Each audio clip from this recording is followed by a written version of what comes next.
Hola a todos. Bienvenidos a la historia de hoy, que incluye traición, secretos ocultos y revelaciones impactantes. Pero antes de profundizar en la trama, tengo una pregunta rápida. ¿Desde dónde nos ven? Dejen su ciudad en los comentarios. Y una cosa más. ¿Han vivido o conocen a alguien que haya vivido una infidelidad? Si es así, compártanlo en los comentarios. Quién sabe, su historia podría ayudar a alguien que esté pasando por algo similar. Vamos. Mi esposa infiel me dijo, vete. Lárgate de aquí. Pensó que le rogaría que me quedara. No lo hice. Me mudé. Días después, su padre irrumpió en su casa, gritando. ¿Sabes qué pasó? ¿Conoces ese dicho sobre los planes mejor trazados? Bueno, nadie te dice lo que pasa cuando los planes de tu esposa incluyen engañarte, mientras tú te matas en la oficina, creyendo que están construyendo algo juntos. Se llamaba Sofía Mercer. Y déjame decirte algo. Esa mujer mintió con la misma elegancia de un político en unas elecciones. Sofía, mi esposa, o eso creía, hasta que descubrí los mensajes nocturnos que iluminaban su teléfono como un árbol de Navidad y escuché las llamadas susurradas que intentaba esconder en el baño a las 2 de la madrugada. Bueno, no me voy a hacer el santo. Todos tenemos nuestros defectos, nuestros puntos ciegos. Momentos en los que somos más tontos que una caja de piedras.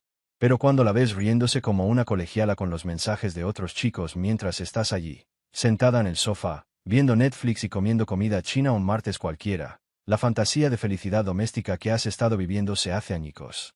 Y ahí es cuando la realidad te golpea con un mazazo. No grité. No armé una escena como un personaje de telerrealidad. No perseguí a su amante para una confrontación ridícula en un estacionamiento. No. Esperé. Porque a veces lo mejor que puedes hacer es no hacer nada. Me quedé allí, pensando en mi próximo movimiento. Y, amigo mío, ya sabía lo que haría. Esa mañana empezó como cualquier otra en nuestro pequeño reino suburbano de mentiras.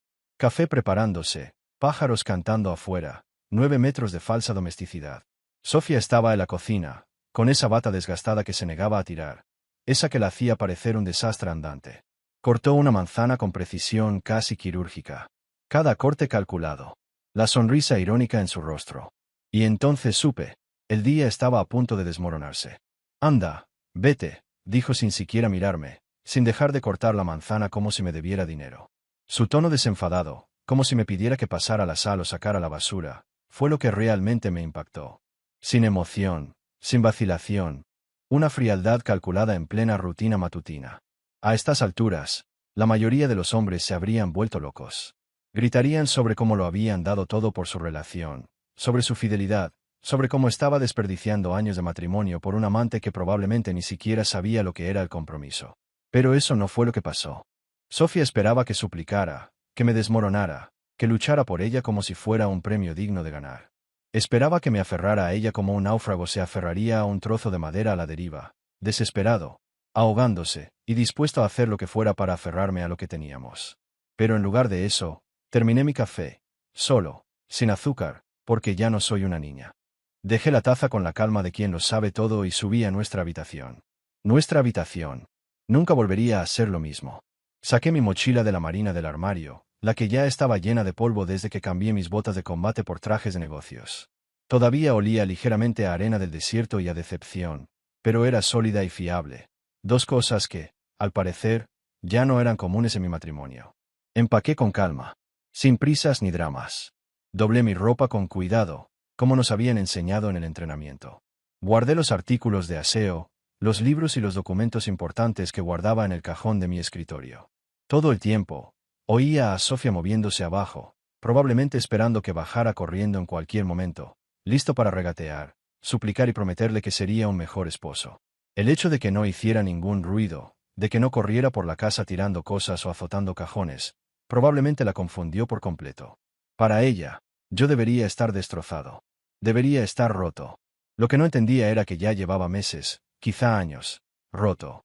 Esos mensajes nocturnos, esos recados misteriosos, esas veces que llegaba a casa oliendo a colonia ajena y decía que era porque había abrazado a un compañero de trabajo, todo eso estaba carcomiendo poco a poco lo que quedaba del hombre que creía en los finales felices. Para cuando decidió dar la vuelta al cuchillo con esa pequeña actuación en la cocina, yo ya estaba muerto por dentro. Solo estaba oficializando el final. Cerré la cremallera de mi mochila con un sonido que pareció el cierre definitivo. Eché un último vistazo a la habitación que una vez fue mi hogar, pero que ahora parecía la escena de un crimen. La cama que compartíamos, la cómoda con su maquillaje esparcido, evidencia de una vida que ya no reconocía. Las fotos enmarcadas de tiempos mejores, cuando sus sonrisas no eran falsas y mi confianza no era una broma.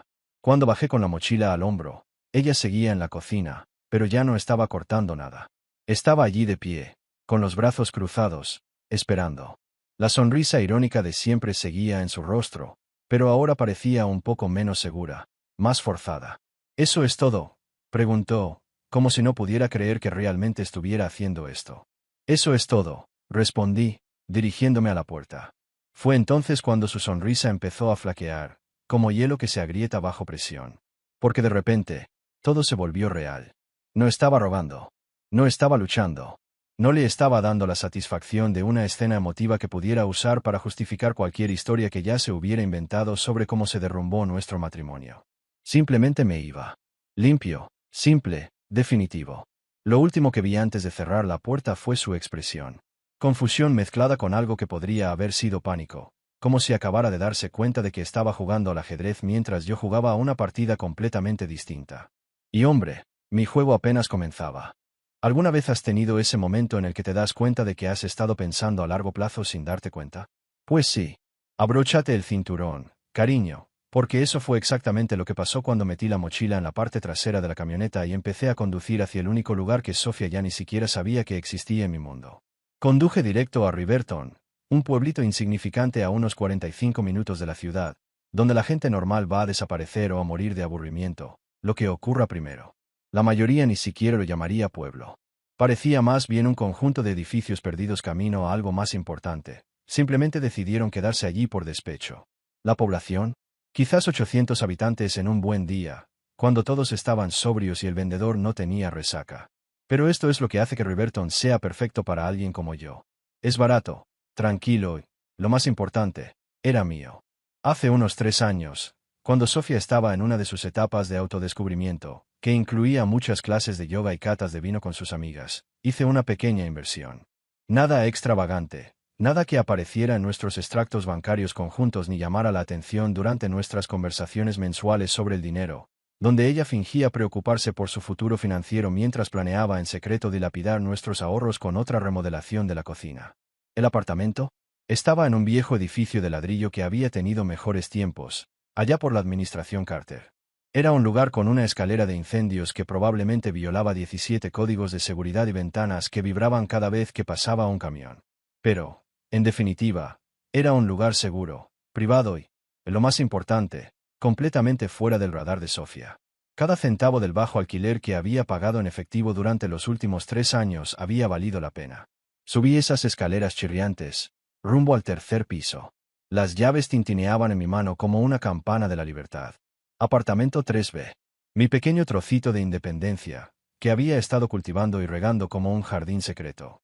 El casero, un viejo gruñón llamado Murphy, que parecía tallado en cecina y humo de cigarrillo, nunca hacía preguntas. Pago en efectivo, cada primer día del mes. Sin contrato de alquiler, sin papeleo, sin la firma de mi esposa. Simple, pero increíblemente efectivo. El lugar estaba exactamente como lo había dejado 2 meses antes, cuando me detuve a pagarle a Murphy y a echar un vistazo. Y sencillo, ni siquiera empezaba a describirlo. Era el equivalente en muebles a la celda de un monje. Solo una cama que había visto décadas de mejor estado, una mesa de madera que se tambaleaba al más mínimo toque y una silla que había rescatado de la acera el día de la basura. Todo parecía un kit básico para divorciadas, pero era funcional. Y lo mejor de todo, era completamente invisible para Sofía, que creía que me acababa de echar de mi único hogar. Pero aquí es donde la cosa se pone interesante. Y por interesante, me refiero a que mi pasado sagrado era, al parecer, una especie de genio estratégico. Porque escondido en un rincón de ese armario improvisado que yo llamaba apartamento, había algo que Sofía habría enloquecido de saberlo. Un archivador de acero que yo mismo había subido 2 años antes. Ahora bien, la mayoría de la gente guarda sus documentos importantes en una elegante oficina en casa o en una caja fuerte de un banco, donde todo es oficial, está documentado y es accesible para los cónyuges durante los complicados procesos de divorcio. Pero yo no. No, señor. Guardaba las cosas realmente importantes aquí, en Riverton, en un archivador que parecía sacado de una oficina gubernamental de los años 70, con esa pintura gris industrial que gritaba documentos confidenciales en su interior. Tomé mis llaves y abrí el tesoro. Y déjenme decirles, el sonido de los cajones metálicos al abrirse fue música para mis oídos. Cada cajón estaba etiquetado con mi propio sistema: impuestos, seguros, asuntos de negocios, y finalmente, el cajón bueno, el cajón que realmente importaba. El que guardaba contratos y escrituras escritos con mi letra de gallina. La mayoría de los papeles eran viejos contratos de trabajo, documentos rutinarios, la escritura de una pequeña cabaña que compré en el norte antes de conocer a Sofía, algunos papeles de inversión de mis mejores años financieros.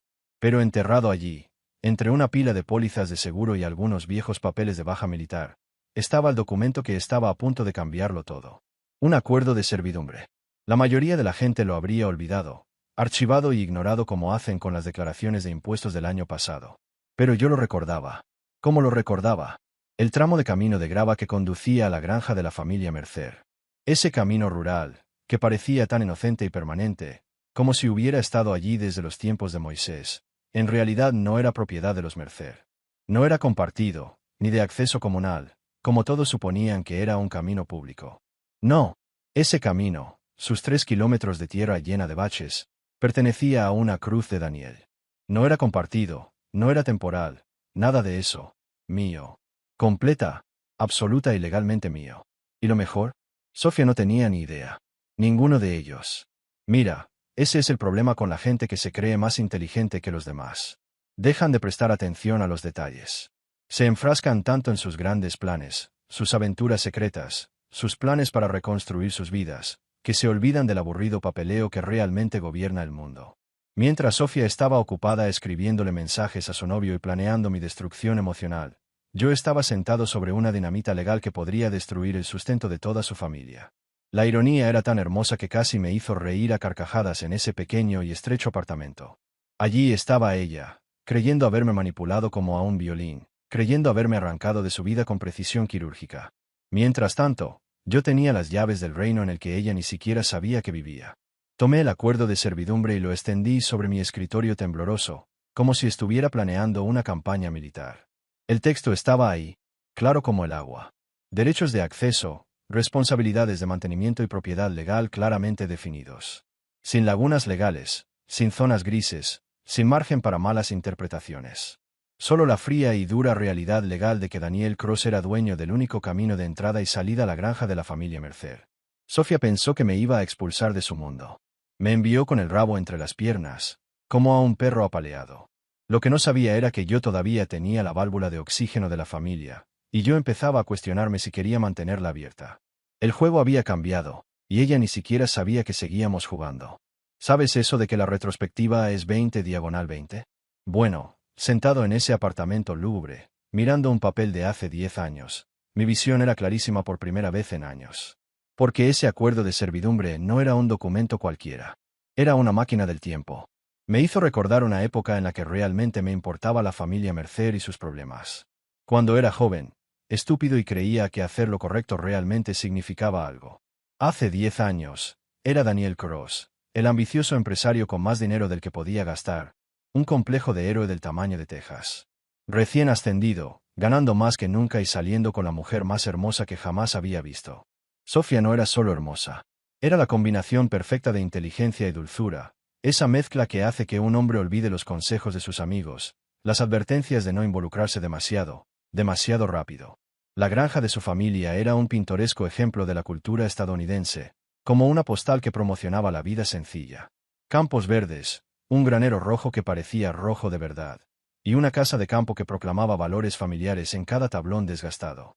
El tipo de lugar que hacía que una chica de ciudad como yo pensara que el llamado campo podría tener algo especial. Pero aquí está el problema con las postales. No muestran lo feo. No muestran la primavera infernal que casi destruyó todo lo que los Mercer dedicaron 3 generaciones a construir. Todo empezó con las tormentas. No esas suaves lluvias de primavera que dejan todo bonito y verde, sino ese tipo de clima bíblico que te hace cuestionar qué hiciste para enfadar a la madre naturaleza. Semana tras semana de lluvias torrenciales que convirtieron el mundo en un gigantesco pozo de lodo, seguidas de vientos tan fuertes que podrían derribar pequeños edificios si quisieran. Y justo en medio de todo ese caos estaba el camino, el único que entraba o salía de la propiedad Mercer. Ese pequeño tramo de grava que había servido fielmente a la familia durante décadas, de repente, decidió que había cumplido su propósito. La tormenta lo había transformado en algo que parecía la superficie de Marte después de un día particularmente malo. 3 kilómetros de zanjas, erosión y charcos de lodo tan profundos que podrían tragarse una camioneta entera. Completamente intransitable. Fin del juego. Ahora bien, la mayoría de la gente no se da cuenta de cuánto depende una granja de sus carreteras hasta que éstas desaparecen. No es como si se pudiera simplemente tomar una ruta alternativa cuando hay ganado que alimentar, cultivos que cosechar y compradores que esperan sus entregas a tiempo. Cuando una carretera se desmorona, toda la operación se desmorona con ella. Y los Mercer perdían dinero más rápido que una arteria cercenada. Los camiones de reparto no podían entrar. Los camiones no podían salir. Los proveedores de equipos se habían dado por vencidos después de que el tercer camión se atascara hasta el eje en lo que solía ser una carretera. Los trabajadores comenzaron a reportarse enfermos para evitar enfrentarse a la fangosa pista de obstáculos solo para llegar al trabajo. La operación se estaba desmoronando, y Richard Mercer, el padre de Sofía, el agricultor tenaz que había sobrevivido a sequías, inundaciones, caídas del mercado y probablemente algunas plagas de langostas, comenzaba a parecer desesperado.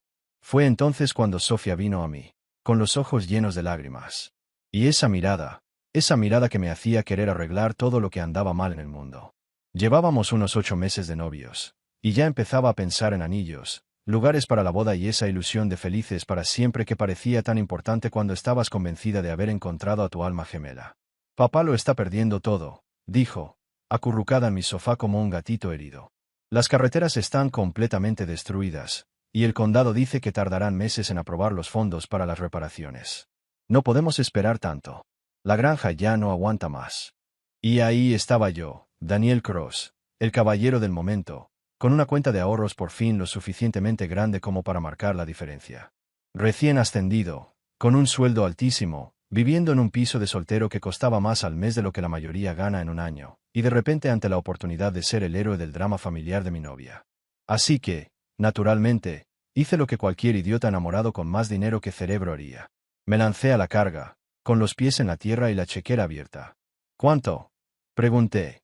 Porque aparecer así es el romance cuando eres un ejecutivo corporativo intentando impresionar a la hija de un granjero. La cifra que me dio Richard habría hecho que a cualquiera se le atragantara el café. Hablamos de reconstruir 3 kilómetros de carretera desde cero, con grava nueva, un buen drenaje, todo. No era precisamente calderilla, ni siquiera para alguien que ganaba lo que yo ganaba. Pero no lo dudé. Ni siquiera fingí pensarlo ni pedí tiempo para considerar mis opciones. Deposité cada centavo y firmé el cheque allí mismo, en la mesa de la cocina de Mercer, mientras Richard me miraba como si hubiera obrado un milagro. El equipo de construcción llegó el lunes siguiente por la mañana, transformando aquella zona de desastre en algo parecido a la civilización. Pero fue allí donde mi pasado me mostró un destello de inteligencia que mi presente tuvo que admirar. No entregué el dinero simplemente como si fuera caridad. No, señor. Lo hice. Claro, hubo papeleo. Papeleo legal que explicaba exactamente lo que recibiría a cambio de financiar su salvación. Richard Mercer, bendito sea, cedió los derechos de acceso total a esa carretera sin pestañear. Caramba, estaba prácticamente extasiado con el trato. Me dio una palmadita en el hombro, como si fuéramos viejos amigos de bar, y dijo, con esa carcajada suya de siempre, si pagas por todo, puedes ser dueño de toda la carretera. Me da igual. Y eso fue exactamente lo que pasó. Los abogados redactaron el acuerdo de servidumbre. Richard lo firmó con pompa y solemnidad, y Daniel Cross se convirtió en el propietario legal de la única vía de entrada y salida de la propiedad de Mercer. En aquel momento, me pareció una decisión comercial inteligente, envuelta en lealtad familiar. Una inversión en mi futuro con Sofía, una forma de proteger nuestros intereses, al mismo tiempo, ayudar a quienes pensaba considerar mi familia. En aquel momento, pensé que estaba invirtiendo en amor, en construir algo permanente con la mujer de mis sueños. Ahora, sentado en mi apartamento secreto, mirando ese mismo trozo de papel, me di cuenta de que era, de hecho, la cuchilla que había estado afilando durante una década, sin siquiera saberlo. Es curioso cómo funcionan las cosas, ¿verdad? A veces el universo te da justo a la persona indicada en el momento oportuno, y sería una tontería no aprovecharlo. Sentado en mi escondite de Riverton, con ese acuerdo de servidumbre abierto como un mapa del tesoro, sabía que necesitaba la ayuda de alguien que comprendiera el sutil arte de convertir documentos legales en armas financieras. Por suerte, Tenía justo a esa persona en mi lista de contactos. Evan Ross. Ese nombre debería venir con una advertencia, quizás, algún tipo de traje de protección. Éramos compañeros de cuarto en la universidad, dos jóvenes ambiciosos de la nada, unidos por la pizza nocturna, la cerveza barata y la ilusión compartida de conquistar el mundo antes de cumplir los 30. La diferencia es que, mientras yo seguía el camino corporativo, ascendiendo, adular a los demás y apostando a lo seguro con mis camisas impecables y corbatas bien anudadas, Evan se convirtió en un depredador absoluto en cuanto se graduó. Mientras yo aprendía los entresijos de la política de oficina y los informes de gastos, Evan construía un imperio, comprando propiedades una a una. Empezó con poco, comprando propiedades en dificultades a personas demasiado desesperadas o ignorantes como para darse cuenta de su verdadero valor. Luego se hizo más grande, más audaz, más despiadado. A los 30 años, poseía la mitad de los bienes raíces comerciales en 3 condados y tenía una reputación que hacía que los hombres adultos revisaran sus carteras cuando entraba en una habitación. Lo más impresionante de Evan era que nunca fingía ser otra cosa que lo que realmente era. Un tiburón con traje caro, capaz de oler la sangre en el agua a 3 estados de distancia. Sin falsas amistades, sin compasión por aquellos a quienes pisoteó en su camino a la cima. Simplemente pura eficiencia y crueldad, envueltas en encanto. Capaz de convencer a un pez de comprar una bicicleta si el precio era justo. Perfecto para lo que tenía en mente. Tomé mi teléfono y revisé mi lista de contactos hasta encontrar su número. No había hablado con él en unos 6 meses, desde aquella incómoda fiesta de Navidad donde Sofía se pasó toda la noche haciendo comentarios pasivo-agresivos sobre cómo algunas personas priorizan el dinero sobre las relaciones. Qué curioso me parecía ahora, considerando que ella priorizaba el pene de otra persona sobre nuestro matrimonio. El teléfono sonó 2 veces antes de que respondiera esa voz familiar, suave como el whisky añejo y el doble de peligrosa. Danny, chico, dime que llamas porque por fin te has cansado de jugar a las casitas y quieres ganar dinero de verdad, dijo. El mismo Evan de siempre. Directo al grano, y siempre sonando como si supiera algo que tú no. Lo cual, para ser justos, solía ser cierto. En realidad, Evan, te llamo porque tengo algo que podría hacerte rico y algunos muy infelices. La pausa al otro lado de la línea estaba llena de posibilidades. Casi podía oír los engranajes de su cerebro calculador girando, analizando escenarios, márgenes de beneficio y todas las deliciosas maneras en que podía convertir mi dolor en ganancia. Te escucho, dijo. Y esas 2 palabras tenían el peso de un hombre que había ganado millones escuchando las oportunidades adecuadas en el momento oportuno. ¿Recuerdas la granja Mercer de la que te hablé? ¿La casa de la familia de mi esposa? La de la princesa consentida que se cree demasiado buena para nosotros, los trabajadores. Sí, lo recuerdo. ¿Y qué? Incluso entonces, Evan ya se había dado cuenta de lo que Sofía era en realidad. El tipo tenía un radar de engaño más preciso que la seguridad del aeropuerto. Debería haberlo sabido hace años, pero el amor nos hace sordos a los buenos consejos y ciegos a las señales de alerta del tamaño de Texas. Bueno, resulta que soy el dueño de su línea de vida y me acaban de expulsar del paraíso. Te interesa un pequeño desarrollo inmobiliario con un toque de justicia poética. Ahora tienes mi atención. Sigue hablando.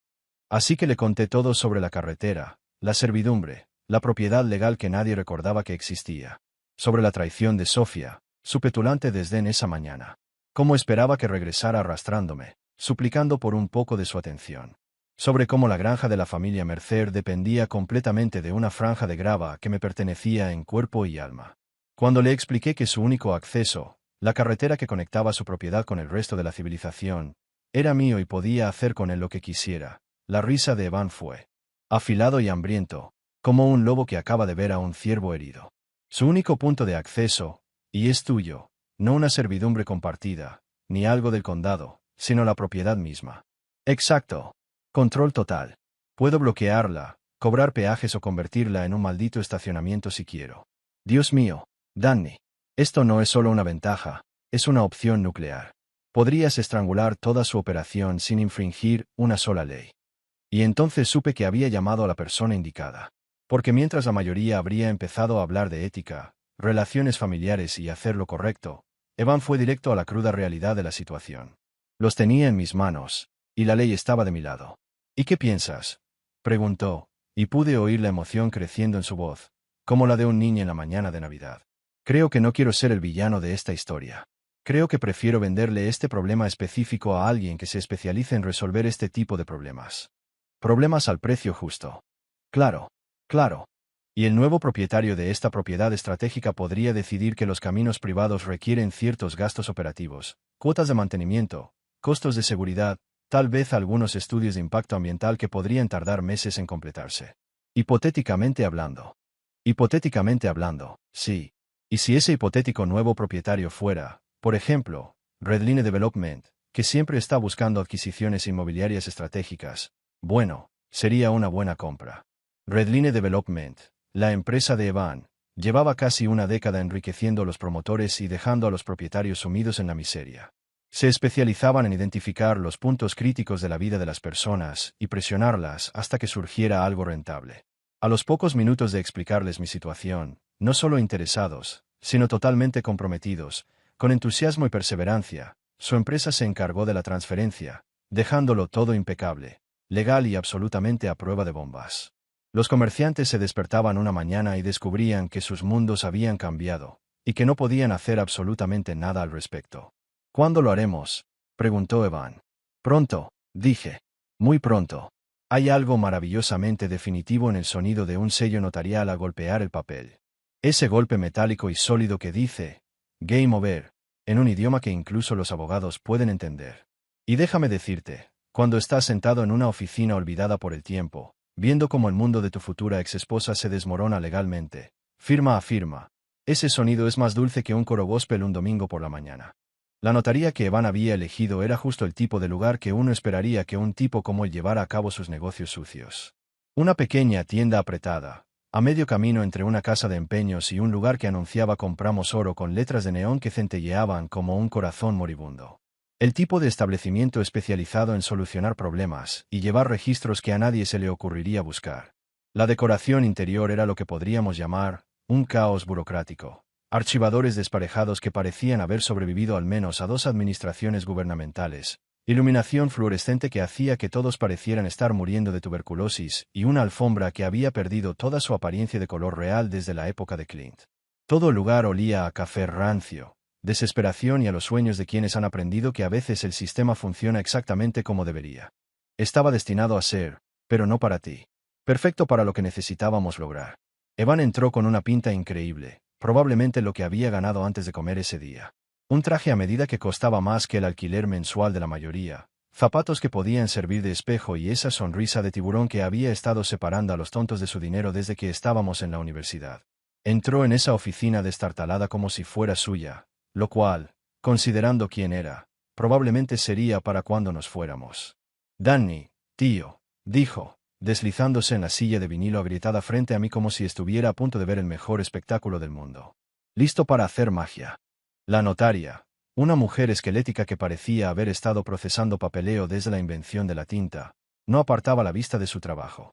Gafas gruesas, cabello canoso recogido tan apretado que parecía de cirugía plástica, y la expresión de alguien que había visto toda la estupidez humana y ya nada le impresionaba.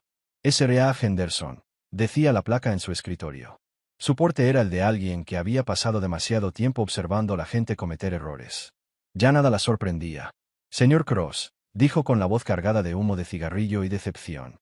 Entiendo que está transfiriendo la propiedad de una servidumbre a la LLC del señor Ross.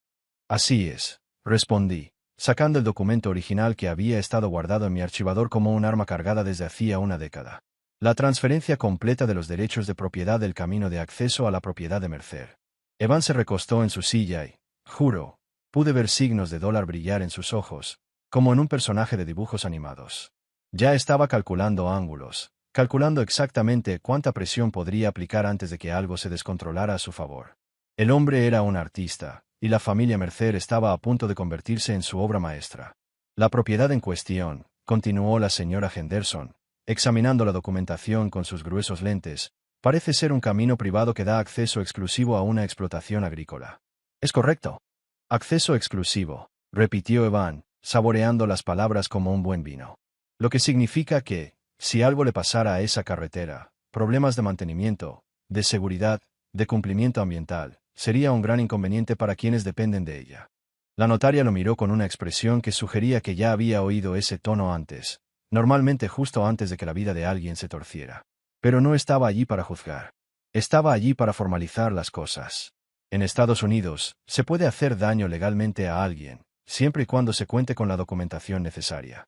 La transferencia parece estar en orden, dijo, sacando su sello como si fuera una Excalibur. Señor Cross, usted transfiere todos los derechos, la titularidad y las responsabilidades de la servidumbre a Redline Development LLC a cambio de la suma indicada aquí. Asentí. El dinero no era lo más importante. Evan me pagaba lo suficiente para empezar de cero 2 veces. Pero no se trataba de hacerse rico. Se trataba de asegurarme de que Sofía y su familia entendieran que las acciones tienen consecuencias, y a veces esas consecuencias vienen con intereses compuestos. Señor Ross, continuó la señora Henderson, entiende que acepta la plena propiedad y todas las responsabilidades asociadas con la propiedad descrita en esta servidumbre. Por supuesto, dijo Evan con una sonrisa que debería haber sido una advertencia. Redline Development tiene mucha experiencia en la gestión de caminos de acceso privados. Creemos en la gestión integral de propiedades. El papeleo en sí era sorprendentemente sencillo para algo que estaba a punto de revolucionar el mundo de la familia Mercer. Unas cuantas firmas, unas iniciales, unas cuantas declaraciones de testigos, misteriosos miembros del equipo de gestión de la señora Henderson, que se materializaban el tiempo suficiente para garabatear sus nombres y luego volvían a desaparecer. Pero el momento real, el que lo hizo todo oficial, fue cuando la señora Henderson levantó ese sello notarial y firmó el documento de transferencia con la firmeza de quien sentencia a alguien. Ruido sordo, así, sin más. Daniel Cross dejó de ser el dueño del sustento de la familia Mercer. Ese honor ahora pertenecía a Redline Development LLC. Y todos los que conocían la reputación de Evan entendían exactamente lo que significaba para aquellos que dependían de su generosidad. «Felicidades, caballeros», dijo la señora Henderson, deslizando los documentos sellados sobre la mesa como si estuviera repartiendo cartas de la baraja más cara. «La transferencia está completa, y es legalmente vinculante». Evan extendió la mano y me estrechó la mía con una fuerza que podría haber partido nueces. «Ha sido un placer hacer negocios contigo, Danny. Creo que este acuerdo será muy beneficioso para todos los involucrados». Por supuesto, se refería a sí mismo. Los Mercer estaban a punto de descubrir que su nuevo casero tenía ideas muy diferentes sobre la cooperación vecinal que el anterior. El dinero llegó a mi cuenta personal, la que Sofía desconocía por completo. Antes incluso de que saliéramos del edificio. Limpia, electrónica y completamente invisible para cualquiera que vigilara nuestras finanzas conjuntas en busca de activos ocultos. Evan fue increíblemente eficiente para hacer desaparecer los problemas y aflorar las ganancias. Al salir de esa oficina, me sentí más ligero que en años. No por el dinero, aunque era un placer, sino porque por fin ya no era víctima de las trampas de los demás. Ahora jugaba mi propio juego, y mi juego apenas comenzaba. ¿Sabes lo que dicen de la mejor venganza? Servida fría, acompañada de documentación legal, y una guarnición de sorpresa total. 3 días después de que ese hermoso sello notarial apareciera en el periódico, Evan Ross demostró por qué era el tipo de empresario capaz de convertir un apretón de manos en una adquisición hostil y hacer que pareciera un servicio público. No estuve allí para verlo. De hecho, estaba en mi apartamento en Riverton, tomando café y leyendo el periódico como cualquier otro martes, pero me enteré por 3 fuentes diferentes antes del mediodía. Los pueblos pequeños son así. Las noticias corren más rápido que los chismes en una reunión social, sobre todo cuando alguien sufre graves daños por circunstancias que nunca anticipó. La primera señal de problemas llegó alrededor de las 7 de la mañana, cuando Jimmy Martínez, el conductor de Harwell Feed Supply, llegó a la carretera de acceso a Mercer Farm en su camión de reparto habitual, tarareando música country y probablemente pensando en nada más complicado que su próxima pausa para el café. Jimmy llevaba casi 5 años haciendo el mismo recorrido 2 veces por semana. Conocía cada bache y curva de ese camino de grava como si fuera su propia entrada. Pero esa mañana, algo les bloqueaba el paso. Y definitivamente no estaba allí el viernes. Una puerta. No una puerta cualquiera, claro, sino una enorme barrera de acero que parecía pertenecer a una instalación militar o a una prisión de máxima seguridad. De esas puertas que gritan, esta es propiedad privada y usted no es bienvenido aquí. De 3 metros de altura, sólido como una bóveda de banco, y pintado de ese tono específico de gris industrial que evoca asuntos oficiales. Sin excepciones. Pero el verdadero problema no era la puerta en sí. Era lo que estaba junto a ella. Un guardia. Un ser humano real, con un chaleco de seguridad negro con costuras rojas en la espalda y letras tan grandes que se podían leer desde el espacio. El tipo parecía salido de un catálogo llamado Personal de Seguridad Intimidante Mensual, con cuerpo de linebacker, rostro tallado en granito y actitud de quien sabe decir no en 17 idiomas diferentes. Jimmy, siendo un tipo sensato y probablemente sin haber conocido nunca seguridad privada fuera de un centro comercial, pensó que había algún error. Quizás de construcción. Quizás una inspección del condado. O quizás solo una broma elaborada que se salió de control. «Buenos días», gritó Jimmy desde la ventanilla del camión, con esa sonrisa amable que solía ayudarle a sobrellevar los pequeños inconvenientes. «Tengo una entrega a Mercer Farm. Servicio habitual de los martes». El guardia miraba su portapapeles como si revisara la lista de invitados de una discoteca exclusiva. Hojeó las páginas lentamente, con la meticulosidad que sugería que disfrutaba de su autoridad. «Calle privada», dijo finalmente el guardia, con la voz acalorada de una auditoría fiscal. «Nuevo dueño. ¿Quiere usar esto?» «¿Carretera?» Jimmy se rió. «¿Qué más haces cuando alguien te dice que la carretera que usabas gratis hace 5 años ahora cuesta dinero? Anda ya. Es broma, ¿verdad? Esta carretera lleva siglos existiendo. Nadie es dueño de una carretera». Pero el guardia no se reía. Ni sonreía. Simplemente se quedó allí parado como un monumento a la inflexibilidad burocrática. Con portapapeles en mano y una autoridad que irradiaba por todos sus poros, el guardia miró a Richard Mercer y dijo, sin vacilar, «Señor, esta carretera ahora es propiedad de Redline Development. Los registros del condado lo confirman. Si desea continuar, deberá pagar un peaje de $50 para vehículos comerciales.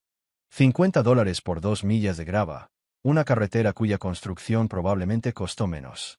Pero a Jimmy Martínez no le pagaban lo suficiente para negociar con Redline Development, y ciertamente no estaba autorizado a pagar peajes que la compañía nunca le había cotizado. Así que, como haría cualquier repartidor sensato, llamó al despachador, explicándole la situación en términos que probablemente violaban varias regulaciones de la FCC, mientras esperaba instrucciones que nunca llegaron. Nadie en Harwell Feed Supply tenía idea de lo que estaba sucediendo. Mientras tanto, la noticia se extendió por la red de comunicaciones rural, más rápida que la fibra óptica y el doble de eficiente. A las 8:30 de la mañana, medio condado sabía que algo extraño estaba sucediendo en la propiedad de Mercer. A las 9 de la mañana, el propio Richard Mercer caminaba con paso decidido por la calle con sus botas de trabajo, con el aspecto de alguien que acababa de descubrir que la gravedad había sido revocada sin su permiso. Richard Mercer no estaba acostumbrado a oír un no en su propiedad. 3 generaciones de Mercer habían trabajado esa tierra, construido esa granja desde cero, sobrevivido a sequías, inundaciones y desplomes de mercado que habrían destruido a hombres menos capaces. La idea de que un guardia con chaleco salvavidas le dijera que no podía usar su propio camino era tan bienvenida como una factura de impuestos el día de Navidad. «¿Qué demonios es esto?», preguntó Richard, señalando la puerta como si fuera un insulto personal a sus antepasados. El guardia, para su crédito, no se movió. Probablemente lidiaba con propietarios enojados como parte de su trabajo diario. «Señor, la carretera ahora es propiedad de Redline Development. Los registros del condado lo confirman. Si desea acceder, deberá hablar con la administración para abrir una cuenta». Los registros del condado estaban dispersos, pero fue el rostro de Richard lo que llamó la atención. Su piel envejecida comenzaba a adquirir un tono rojizo, una clara señal de que la medicación para la presión arterial estaba perdiendo su efecto. «Este camino ha pertenecido a mi familia durante décadas», protestó, con la voz ronca esforzándose por mantener la poca autoridad que le quedaba. «No según el contrato de servidumbre que consta en el expediente, señor», respondió el guardia con una calma imperturbable. «El camino se compró legalmente al anterior propietario hace 3 días. Todo se transfirió y registró correctamente».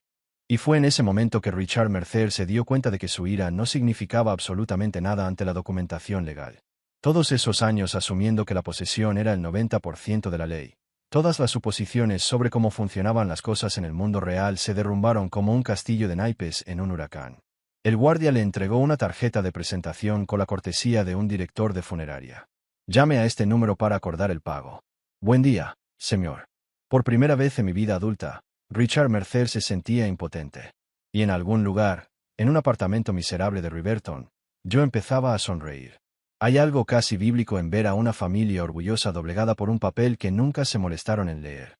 Esa noche, mientras yo estaba en mi apartamento comiendo comida china y viendo repeticiones de viejas comedias, el clan Mercer se reunió para lo que probablemente sería la reunión familiar más importante en 3 generaciones de agricultores. Yo no estaba allí. Por supuesto, mi invitación al drama familiar Mercer fue revocada para siempre cuando Sofía decidió que prefería la compañía de otro hombre a la mía. Pero los pueblos pequeños son como peceras.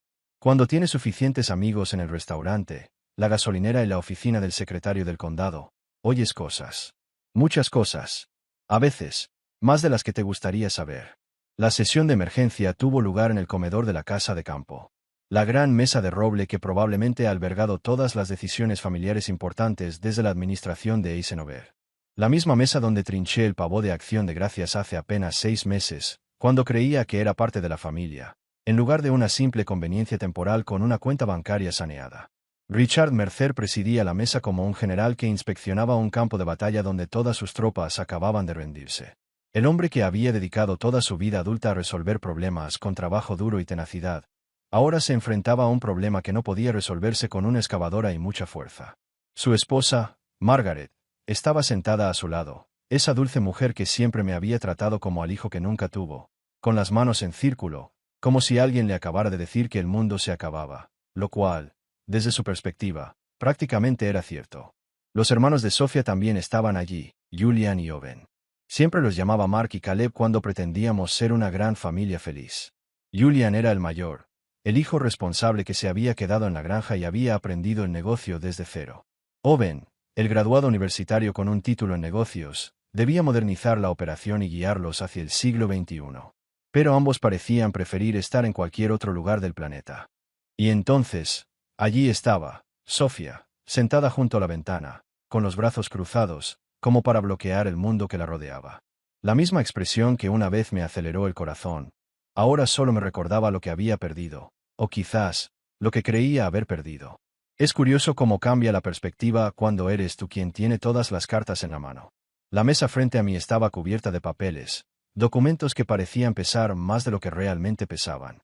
Impresiones de la oficina del secretario del condado, copias de la escritura original de servidumbre, fotografías de la puerta que parecían más una ilusión que un recuerdo concreto.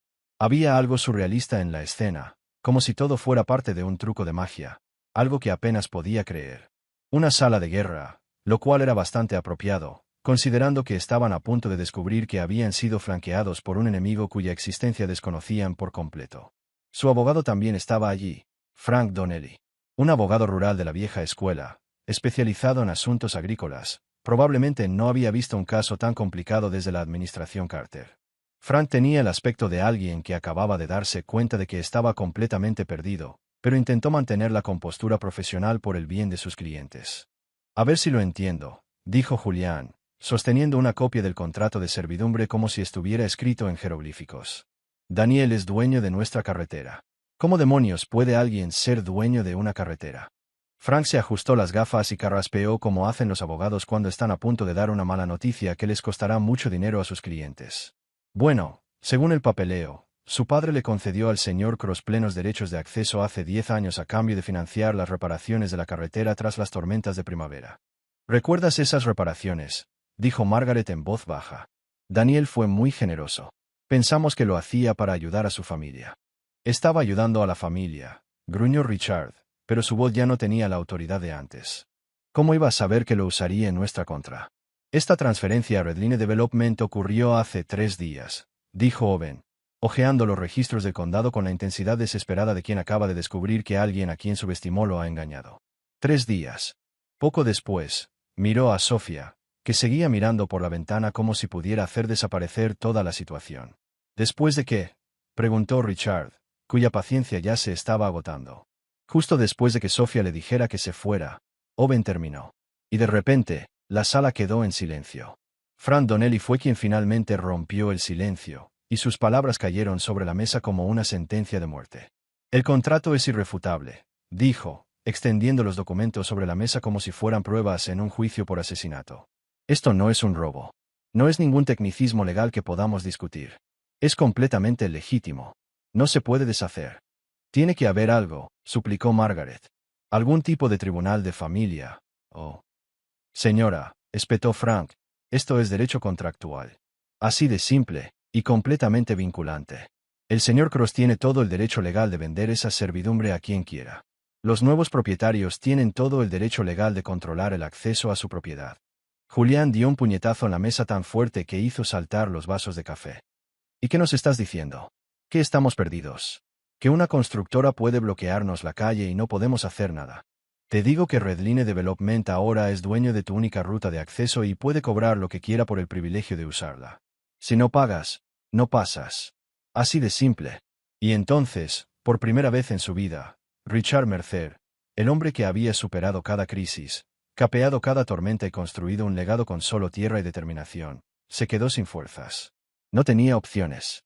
No sabía cómo arreglar lo que estaba roto.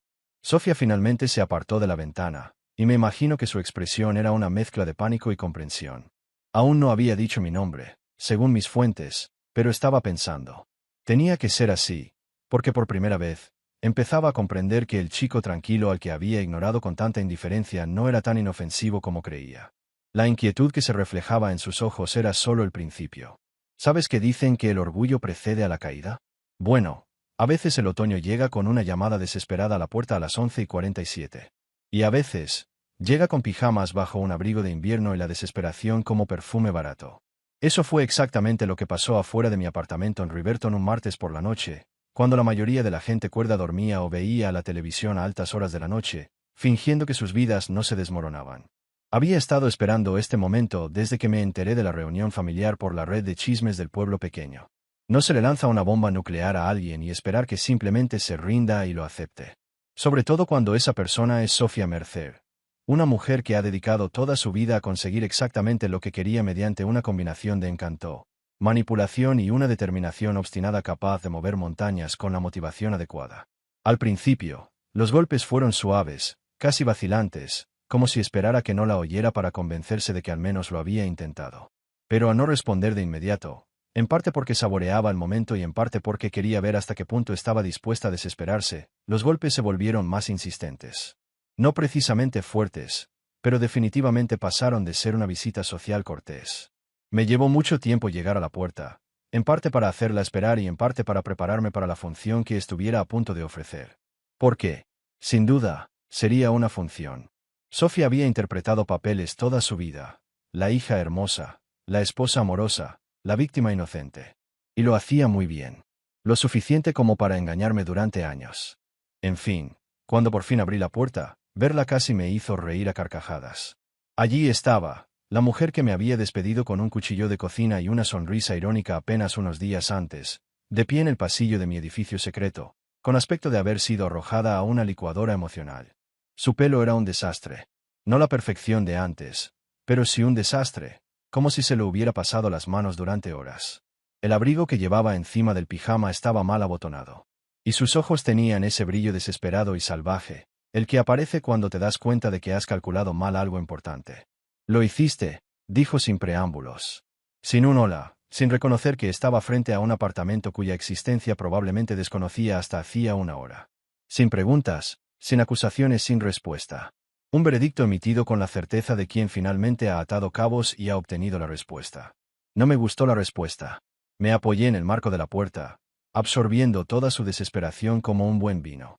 Esta era la mujer que creía poder jugar al ajedrez con mi vida, que asumía que era demasiado débil, demasiado tonta o demasiado enamorada para defenderme cuando decidió cambiarme por un modelo más nuevo.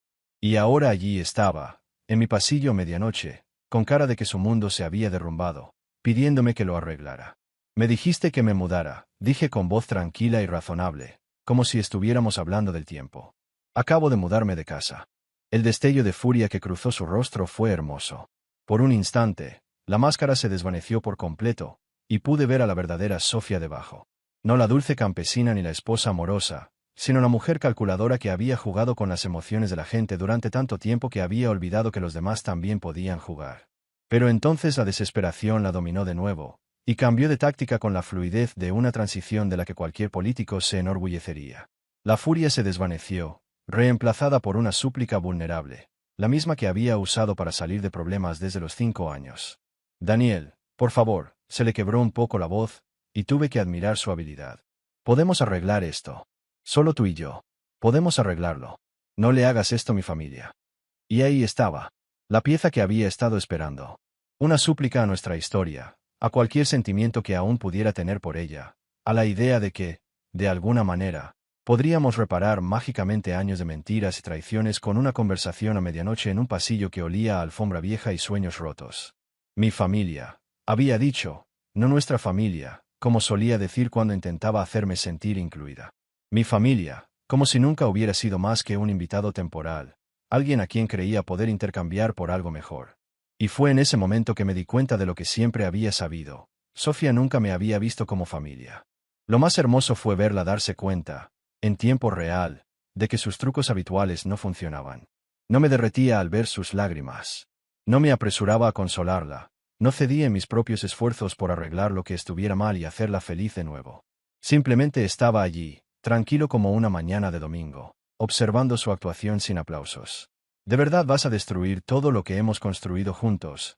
Lo intentó de nuevo, cambiando al ángulo de la culpa con la desesperación de quien se queda sin munición. No construimos nada juntos, Sofía. Yo construí algo y tú viviste en ello hasta que encontraste algo mejor. El silencio que siguió fue de esos que te hacen darte cuenta de lo silencioso que puede ser el mundo medianoche. Sin tráfico, sin voces de otros apartamentos, solo el sonido de su mundo cuidadosamente construido desmoronándose a su alrededor como un castillo de naipes en medio de un huracán. Lo intentó de nuevo, buscando de nuevo la ira como salvavidas. Se trata de ese estúpido camino. Vas a destruir la granja de mi familia por un pedazo de grava. No. Y ese era el momento que había estado esperando, el momento de decir la frase que llevaba días ensayando. Se trata de que creas que puedes tirarme como basura y desapareceré sin hacer ruido. Se trata de consecuencias. Podía ver su mente acelerada, buscando un ángulo, un enfoque que le permitiera conseguir lo que quería. Pero por primera vez en su vida, Sofía Mercer se encontró con alguien que no se dejaba impresionar por sus lágrimas, que no se dejaba llevar por su encanto y que no estaba interesado en ser su red de seguridad cuando sus otros planes fracasaran. Buenas noches, Sofía, dije, y me di la vuelta para volver a mi apartamento. Cerré la puerta. El silencio que siguió le dijo todo lo que necesitaba saber. No estaba fanfarroneando. No estaba negociando. No iba a volver a salvarla. Estaba harto. Hay una satisfacción especial en ver cómo tus planes, cuidadosamente trazados, se desarrollan exactamente como los imaginaste. Es como ver a un equipo de demolición derribar un edificio a cámara lenta, controlado, preciso, devastador. En la segunda semana del programa de gestión de carreteras para el desarrollo de Redline, la familia Mercer aprendió de primera mano lo que era estar en el lado equivocado de la influencia legal. Y déjenme decirles, la vista desde mi apartamento en Riverton era espectacular. La belleza de la operación de Evan no residía en el gesto dramático. Cualquier idiota rencoroso podría haber volado un puente o bloqueado una carretera con maquinaria de construcción. No, el verdadero arte residía en la lentitud. Una presión metódica que hacía que cada día fuera un poco peor que el anterior, como una tortura de agua para toda una empresa familiar. Todo empezó con los camiones de reparto. Jimmy Martínez, de Harwell Feed Supply, intentó negociar con el guardia de la puerta solo una vez, ofreciéndose a compartir el peaje de $50 con la granja, pagarlo él mismo, cualquier cosa con tal de que su ruta funcionara sin problemas. Pero Evan había entrenado bien a su gente. Sin excepciones, sin concesiones, sin compasión por relaciones largas ni casos difíciles. Pago por adelantado o listo, punto. Entonces Jimmy dejó de venir. Y cuando Jimmy dejó de venir, el ganado empezó a inquietarse, porque su horario de alimentación habitual se fue al traste. Cuando el ganado se puso inquieto, la producción de leche bajó. Y cuando la producción de leche bajó, las cooperativas lecheras empezaron a preguntarse seriamente si los Mercer podrían mantener sus horarios de entrega contratados. Pero eso fue solo el principio. Los camiones de grano fueron los siguientes. Esos enormes camiones de 18 ruedas que aparecían 2 veces al mes para transportar la cosecha de maíz y trigo de la granja. Los camiones que convertían las cosechas en dinero y mantenían toda la operación en marcha. Solo que ahora estos conductores pagaban un peaje de $100 por trayecto para vehículos comerciales. Y de repente, el contrato de grano de Mercer dejó de ser tan lucrativo como antes. La mayoría de las compañías de transporte simplemente eliminaron a los Mercer de sus rutas. Demasiadas complicaciones, demasiada incertidumbre, demasiadas otras granjas que no incluían cargos sorpresa ni guardias de seguridad. Los negocios son los negocios, y los negocios no tienen tiempo para los dramas familiares de otros. Las cosechas empezaron a pudrirse en los campos porque no había nadie que las recogiera. Hectáreas y hectáreas de maíz y soja en perfecto estado se volvieron marrones, mientras Richard Mercer, de pie junto a la ventana de la cocina, veía cómo se descomponía el trabajo de su vida en tiempo real. El olor por sí solo probablemente bastaba para llevar a cualquiera a la bebida. Y si Richard no hubiera empezado ya a beber más de lo habitual, Evan aún no había terminado. ¡Ay! No. El hombre apenas estaba empezando a calentar motores. La segunda semana trajo consigo las tarifas estacionales, una estructura tarifaria adicional que, de alguna manera, Encontró nuevas maneras de obtener ingresos de cada paso por esa puerta. Evaluaciones de impacto ambiental que requerían documentación adicional. Tarifas estacionales de mantenimiento de carreteras que entraban en vigor justo cuando se suponía que comenzaba la temporada de cosecha. Tarifas de control de seguridad, porque, al parecer, el tráfico regular de la granja planteaba un posible problema de seguridad que requería mayor vigilancia. Las tarifas seguían subiendo como un termómetro en el infierno. $50 se convirtieron en $75. $75 se convirtieron en $100.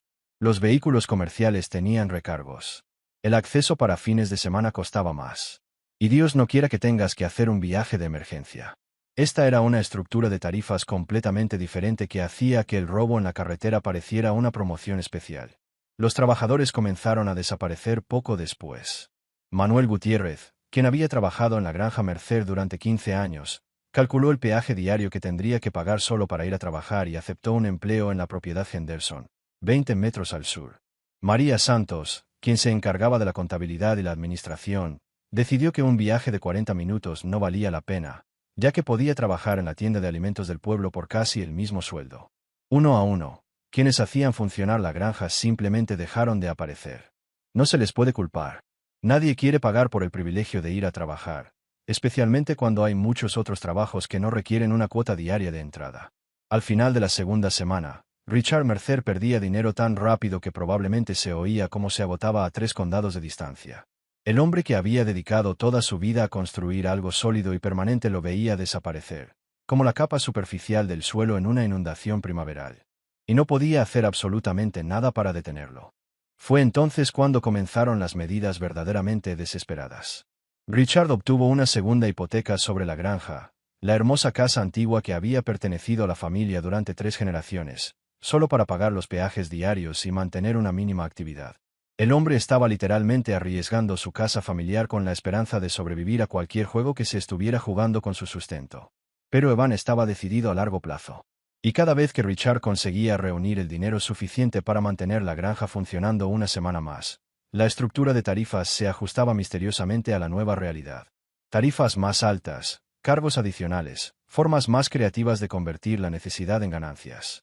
Los compradores comenzaron a cancelar sus contratos. Luego, la cooperativa lechera, el elevador de granos, la casa de subastas de ganado. Todas esas relaciones comerciales que habían tardado décadas en forjarse comenzaron a evaporarse como el rocío de la mañana. Nadie quería lidiar con la incertidumbre, los costos adicionales, la pesadilla logística de intentar hacer negocios con una granja que podría o no estar accesible en cualquier momento. Pasé por la granja solo una vez durante este periodo, manteniéndome bastante atrás en la carretera del condado, donde nadie me notaría ni a mí ni a mi camioneta. El lugar era todo lo que esperaba y más. Los remolques de reparto estaban en el patio de la granja como barcos abandonados. Cajas de productos apiladas cerca del granero, sin vender y probablemente invendibles. Equipos que deberían haber estado funcionando yacían en silencio e inutilizados. Todo el lugar tenía el aspecto de un negocio que se estaba muriendo lentamente desde adentro. Carecía de las conexiones y relaciones que lo hacían viable. Como ver morir un árbol de raíz. Todo parecía normal desde la distancia, pero se podía ver cómo se extendía la descomposición si se sabía qué buscar. Y lo mejor, nada de esto era ilegal. Cada tarifa, cada cargo, cada obstáculo era una práctica comercial completamente legítima. Redline Development simplemente ejercía sus derechos de propiedad como propietario responsable, asegurándose de que su camino privado estuviera bien mantenido y protegido. Todo esto ocurrió sin que yo siquiera pisara la propiedad de Mercer, sin infringir ninguna ley, sin darles ningún blanco contra el que dirigir su ira, salvo las consecuencias perfectamente legales de sus propias suposiciones. Fue elegante, fue efectivo, y apenas comenzaba. Hay algo casi poético en el momento en que todo lo que has orquestado con tanto cuidado finalmente alcanza su clímax. Como ver caer la última ficha de dominó en una reacción en cadena que tardó meses en prepararse. Estaba sentado en el Rossi's Diner de la calle principal, en mis asuntos, disfrutando de lo que podría haber sido el mejor café que había probado en años, cuando el universo decidió confirmarme que se había hecho justicia con un toque de irónica perfección. El restaurante era uno de esos clásicos locales de pueblo que parecían congelados en el tiempo alrededor de 1955 y orgullosos de ello. Cabinas de vinilo rojo, suelos a cuadros blancos y negros, y una gramola que aún reproducía discos de verdad si le echaba suficientes monedas. El tipo de sitio donde las camareras te llamaban Yuan. Y el café venía con rellenos gratis y una generosa ración de chismes locales. Venía allí todos los días. En parte porque el café estaba realmente bueno, y en parte porque me dio un asiento en primera fila para presenciar el colapso a cámara lenta de todo lo que la familia Mercer había construido durante 3 generaciones. Los restaurantes de pueblos pequeños son como centros de intercambio de información. ¿Quieres saber qué está pasando realmente en la vida de la gente? Te sientas en una mesa de un rincón y escuchas las conversaciones que te rodean como el humo de una parrilla. Esa mañana en particular, estaba preparando mi segunda taza y leyendo el periódico local. Un intento patético de periodismo de verdad, cuando mi teléfono vibró con un mensaje de texto que me hizo sonreír más que a un ganador de la lotería. Era de Tom Miris, un chico que conocía desde la prepa y que ahora trabajaba como despachador en la oficina del sheriff del condado. Tommy siempre había sido un chismoso. De esos que coleccionan los dramas de los demás como si fueran cromos de béisbol. Y tenía un don para estar en el lugar preciso y escuchar las conversaciones equivocadas. El mensaje fue breve, dulce y absolutamente perfecto. Richard irrumpió en casa de Sofía gritando: ¿Sabes lo que acaba de hacer? Pensé que te interesaría saberlo. Me quedé mirando ese mensaje durante unos buenos 30 segundos, dejando que todas las implicancias me inundaran como la cálida luz del sol en una fría mañana, porque esa única frase me decía todo lo que necesitaba saber sobre cuán total y absolutamente mi cuidadosamente planeada venganza había sido un éxito. Richard Mercer, el hombre que me palmeó el hombro y se rió de mí por ser dueño de su camino. El patriarca que había pasado toda su vida controlando el destino de su familia. El granjero que había superado cada crisis con tenaz determinación y la inquebrantable convicción de que el trabajo duro resolvería cualquier problema, finalmente había fracasado. No solo financieramente, aunque eso sin duda influyó. No solo profesionalmente, aunque ver el trabajo de su vida derrumbarse probablemente fue bastante devastador.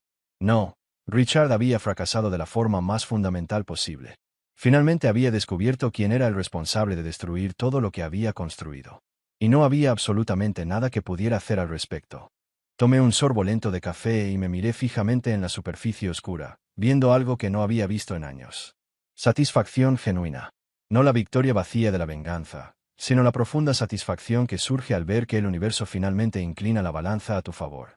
Lo bueno estaba en el momento oportuno. Richard probablemente había pasado semanas pensando en cómo defenderse del desarrollo de Redline, investigando opciones legales, tal vez incluso contratando abogados o consultores adicionales para encontrar algún resquicio, algún ángulo, alguna forma de recuperar lo que le habían arrebatado. Probablemente se había convencido de que era solo un trato de negocios. Mala suerte, el tipo de catástrofe fortuita que a veces golpea a las granjas familiares. Pero entonces algo encajó. Tal vez por fin había acertado en el momento oportuno. La venta de la carretera ocurrió pocos días después de que Sofía me echara. Tal vez alguien había mencionado haberme visto por el pueblo cuando debería haberme ido para siempre. Tal vez simplemente había atado 2 y 2 y finalmente había obtenido 4, en lugar del pensamiento positivo con el que había estado sobreviviendo. De cualquier manera, Richard Mercer finalmente se dio cuenta de que la crueldad despreocupada de su hija le había costado todo. Que el yerno callado al que probablemente apenas había notado, el ejecutivo que había sido generoso con su dinero y educado en las cenas familiares, había estado considerando la opción nuclear durante una década y finalmente había decidido usarla. El grito del que Tommy me escribió no era solo de rabia. Era el sonido de un hombre al darse cuenta de que alguien a quien ni siquiera se molestó en considerar una amenaza lo había superado en estrategia. Era el sonido de un padre que comprendía que el egoísmo de su hija había destruido no solo su matrimonio, sino 3 generaciones de legado familiar. Podía imaginarme la escena a la perfección. Richard irrumpiendo en la casa de Sofía, probablemente todavía cubierto de tierra de la granja y oliendo a desesperación, con el rostro enrojecido por la furia y la incredulidad. Tal vez aferraba a la última factura de Redline Development, una orden de ejecución hipotecaria del banco, o simplemente el peso aplastante de ver cómo todo se desvanecía día a día. ¿Sabes lo que acaba de hacer? No sabes qué hizo Daniel ni qué pasó, pero ¿sabes qué acaba de hacer? Como si mi nombre se hubiera vuelto demasiado doloroso para pronunciarlo en voz alta. Como si reconocer mi existencia hiciera la realidad de la situación demasiado real para soportarla. Y Sofía probablemente sentada allí en la cocina, donde me despidió con tanta confianza despreocupada. Por fin entendiendo que las acciones tienen consecuencias, y a veces esas consecuencias vienen con un interés compuesto calculado durante años de indiferencia hacia alguien. Terminé mi café con la calma deliberada que surge de la certeza absoluta. La guerra había terminado. No solo una vez, sino completa, decisiva y permanentemente. La familia Mercer jamás se recuperaría. Ni financieramente, ni emocionalmente, ni como una unidad que una vez fue orgullosa, poderosa y segura de su lugar en el mundo. Pasarían el resto de sus vidas recordando ese momento. Recordando el día en que la sonrisa irónica de Sofía les costó todo. Recordando la mañana en que el yerno callado que nunca apreciaron de verdad demostró que las aguas tranquilas son más profundas de lo que cualquiera podría imaginar. Dejé una propina de $5 en la mesa, más de lo que valía el café, pero me sentí generoso y salí del restaurante de Rosy sabiendo que nunca tendría que volver a verlos. Habían terminado, y yo era libre. Sofía pensó que podría borrarme con un cuchillo de cocina y unas palabras ásperas. En cambio, yo borraría todo su mundo silenciosamente, legalmente y para siempre. Fin del juego. Otra historia llega a su fin. ¿Qué te pareció? Quería leer tu opinión en los comentarios. Si te gustó esta historia, considera unirte a nuestra comunidad suscribiéndote. Significa mucho para nosotros. Más historias como esta, mira los vídeos recomendados en pantalla y nos vemos luego.